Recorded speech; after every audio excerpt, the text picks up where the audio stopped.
So, Starfield is a huge game with loads to learn, and early on it can seem a bit daunting with players making a few rookie mistakes that could easily be avoided.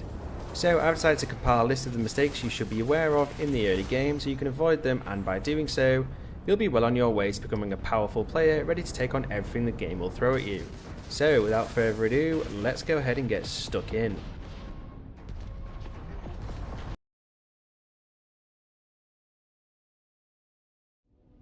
Now, let's start off by talking about looting.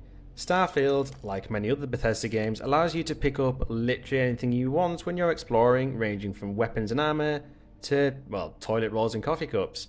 Now, a lot of the stuff you can pick up is junk, and some of it could be useful, but a big mistake players make is being a hoarder. You need to work out what is valuable and what is not. So, for example, I don't pick up basic weapons and only get the rare ones, and even then, I often leave them behind. Picking all this stuff up will make you over encumbered, so your oxygen runs out super quick when going faster than a slow walk. Now, if you do find yourself being a bit of a hoarder and find it difficult to get rid of stuff, make sure you're selling that stuff instead at vendors throughout the settled systems. And if you're still finding yourself not being able to part ways with things, use the unlimited storage box in the lodge as a last resort. And a tip I'll add in here is if you're finding yourself to be a bit of a hoarder, upgrade the weightlifting perk.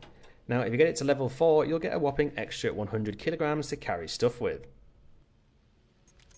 Now, one thing you can, however, carry unlimited amount of are digipicks, and you want to get as many of these as possible, whilst also avoiding the mistake of not upgrading the lockpicking perk. Picking locks in Starfield can give you all sorts of valuable resources or get you into areas you couldn't before, so make sure you upgrade that perk as soon as possible. It will make your life in the early game a lot easier, and not to mention when you have upgraded the perk a bit, make use of the auto slot to make your life even easier still.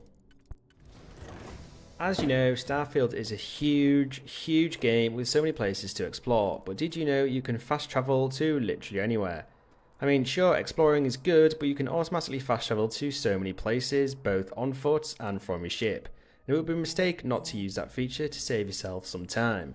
Like, you can fast travel on foot when you've got your scanner open. So for example, if you go exploring on a planet and find yourself thousands of meters away from your ship and perhaps you're carrying a bit too much stuff, all you need to do is open your scanner, point to your ship and fast travel there in an instant. Simples.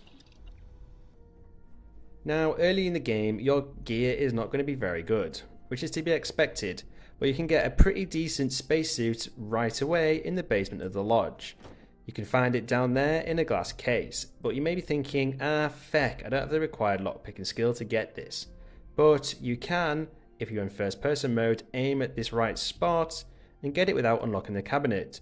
So, as soon as you get to the lodge early in the story, go downstairs and get this spacesuit, because I guarantee it'll be better than what you've got when you're first starting out. Regardless of your playstyle, you're going to come across ship combat in some form or another. So it'll be a mistake if you don't prioritise, at least to some degree, upgrading your ship piloting skill. Now, this will not only make destroying other ships a little bit easier, but it will also grant you the ability to fly higher class and better ships. So it's a no-brainer really. You will need to destroy a number of ships in order to level up this perk, and the good news is there are some places you can do this relatively quickly. Shortly after you arrive in New Atlantis for the first time, you'll be recommended to join the UC Vanguard program, and at the end of this quest, it will involve you to complete a starship's combat simulation, and you can use this to farm an infinite number of ship kills to rank up your ship piloting skill in no time at all. And if you are a fan of the ship combat in Starfield and from time to time actively seek it out just for a bit of a laugh, then you need to make sure you're upgrading other combat skills like the targeting control system, ballistic weapons system and shield system. Sounds kind of obvious, but it will give you your ability to rule the space and destroy any ships easily, assuming you've also upgraded yours, of course, otherwise you're going to be absolutely blatted out in no time. And to be fair, when it comes to perks, you need to make sure that you're upgrading the specific perks relative to your playstyle. Now, everyone has a different preference on approaching the game. For example, I prefer to go in guns blazing, but other people prefer a stealthy approach or the persuasion approach to minimise the chances of an all-out gunfight. But unlike in some games, perks in Starfield cannot be reset at all. So it's absolutely essential that you spend time thinking about which perks suit your playstyle the most and then upgrading those rather than going for an all-round mix of different categories. Now, a mistake for improving yourself within the game, aside from your perks, could be ignoring the research terminals. Now, these are an essential tool for improving your food, weapons, spacesuit, and pharmaceuticals. And if you're neglecting using these and spending time researching various things, you're effectively handicapping yourself in a wide variety of Starfield situations ranging from combat to exploration. So, spend some time at those research stations. Like many games, Starfield does have an autosave function, but sometimes you shouldn't rely on this completely. There are situations where you want to make a save before making an important decision, as it could be rather advantageous. Like, if you do this and then things go tits up because of the decision you made, you can simply reload the save you made and try again with something different. One mistake you could make, especially when it comes to Bethesda games, is ignoring the side quests and rushing through the story. Now, don't get me wrong, the story is pretty good, but the side missions are also really good, and not to mention, they can give you some great rewards early on in the game.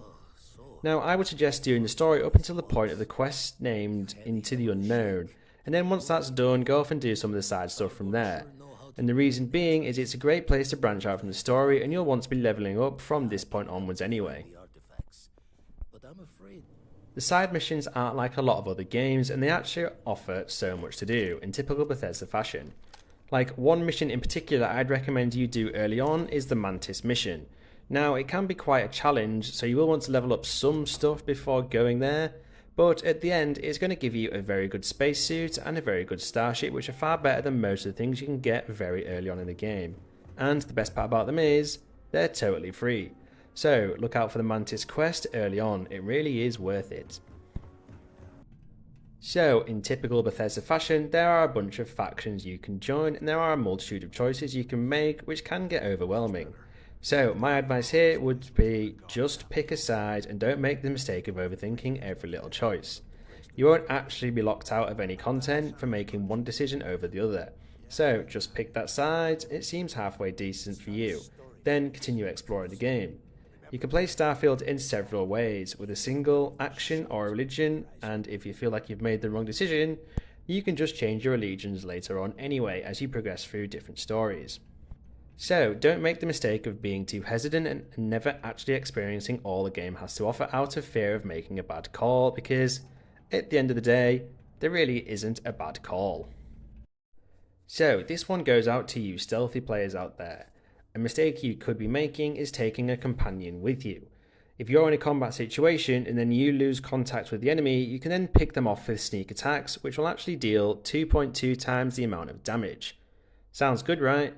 Well, if you've got a companion with you, they'll be attacking the enemies no matter what you're doing, which results in your stealth being broken, and you not getting that damage bonus. So if you want to go through with stealth, you'll also want to be upgrading your favourite weapons to having a silencer, obviously. But you especially want to ask your companions to wait on the ship whilst you sneak around outposts, scoring insta-kills from those silenced weapons. There is a flip side, of course, to this, however, and if you play like me, aka going in all guns blazing, then you actually want a companion with you, because they can certainly help you in some sticky situations by picking off a couple of enemies and drawing enemy fire. So use them to your advantages, whether that be guns blazing or stealthy. And there you have it, folks. There are a bunch of mistakes you need to be avoiding early on in the game. I hope you found this video useful, and if you have any other mistakes that I've missed on this video, why don't you leave a comment below letting us know what that is. And if you're still here, it would be totally awesome if you could support my channel by hitting those like and subscribe buttons. You can now also become a channel member as well. And finally, as always, thank you for watching this video, and I'll catch you in the next one.